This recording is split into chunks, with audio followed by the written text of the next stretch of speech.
Hi everyone. ഇന്നത്തെ വീഡിയോയിൽ rule of thirds എന്താണെന്ന് നമുക്ക് നോക്കാം. റൂൾ ഓഫ് തേർഡ്സ് ഒരു നിയമമല്ല, അതൊരു അളവാണ്. ഇപ്പോഴുള്ള ക്യാമറയിലും ഫോണിലായാലും ഈ റൂൾ ഓഫ് തേർഡ് നമുക്ക് സെറ്റിങ്സിൽ പോയാൽ ഓണാക്കി ഇടാൻ പറ്റും. എപ്പോഴും റൂൾ ഓഫ് തേർഡ് ഓണാക്കിയിട്ടിട്ട് ഫോട്ടോ എടുക്കാൻ ശ്രമിക്കുക.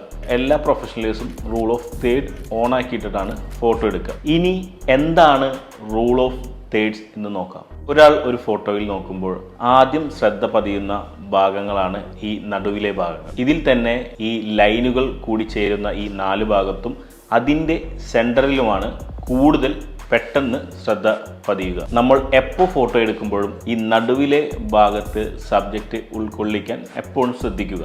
ഈ 4 പോയിന്റുകളെ അറ്റൻഷൻ പോയിന്റുകൾ എന്ന് വിളിക്കാം. ഈ ഒരു 4 ലൈൻ കൊണ്ട് നമ്മുടെ ഓവറോൾ ഫ്രെയിമിനെ 3-3 പാർട്ടീഷൻ ചെയ്തിരിക്കുന്ന ഈ അളവുകളെയാണ് റൂൾ ഓഫ് തേർഡ്സ് എന്ന് പറയുന്നത്. നമ്മളുടെ ഫോട്ടോസ് കാണുന്ന ഏതൊരാളുടെയും ശ്രദ്ധയെ നല്ല രീതിയിൽ ഉപയോഗിക്കാനും സബ്ജക്റ്റിനെ നല്ല രീതിയിൽ പ്ലേസ് ചെയ്യാനും ഈ റൂൾ ഓഫ് തേർഡ് നമ്മളെ സഹായിക്കുന്നു. ഉദാഹരണത്തിന് നമ്മളൊരു പോർട്രേറ്റ് ഫോട്ടോ എടുക്കുമ്പോൾ ഒരു മനുഷ്യൻ്റെ ഏറ്റവും പ്രധാനപ്പെട്ട ഭാഗമായ കണ്ണുകളെ നമ്മൾ അറ്റൻഷൻ പോയിന്റിൽ കൊണ്ടുവരുന്നതിലൂടെ ആ ഫോട്ടോയെ കൂടുതൽ വിഷ്വലി പ്ലീസിങ് ആക്കാൻ കഴിയും. പിന്നെ ഒരു ബിഗിനർ എന്ന നിലയ്ക്ക് ഒരു ഫോട്ടോയിലെ സബ്ജക്റ്റിനെ എവിടെ പ്ലേസ് ചെയ്യണം എന്ന് നിങ്ങൾക്ക് തീരുമാനിക്കാൻ പറ്റുന്നില്ലെങ്കിൽ അതിനൊരു എളുപ്പവഴി ഞാൻ പറഞ്ഞു തരാം. ഇത് തന്നെ ഫോളോ ചെയ്ത് ഫോട്ടോ എടുക്കണമെന്നില്ല. ഫോട്ടോഗ്രാഫി എപ്പോഴും ഒരു സബ്ജക്റ്റീവ് ആർട്ടാണ്. ഉദാഹരണത്തിന് ഈ ഫോട്ടോയിൽ ഈ ആളെ നമുക്ക് എവിടെ പ്ലേസ് ചെയ്യണം എന്ന് നോക്കാം. ഈ ഫോട്ടോയിൽ ഈ ഭാഗത്തേക്കാണ് ഫേസ് ചെയ്തിരിക്കുന്നത്. അപ്പോൾ ഈ ഭാഗത്ത് കുറച്ച്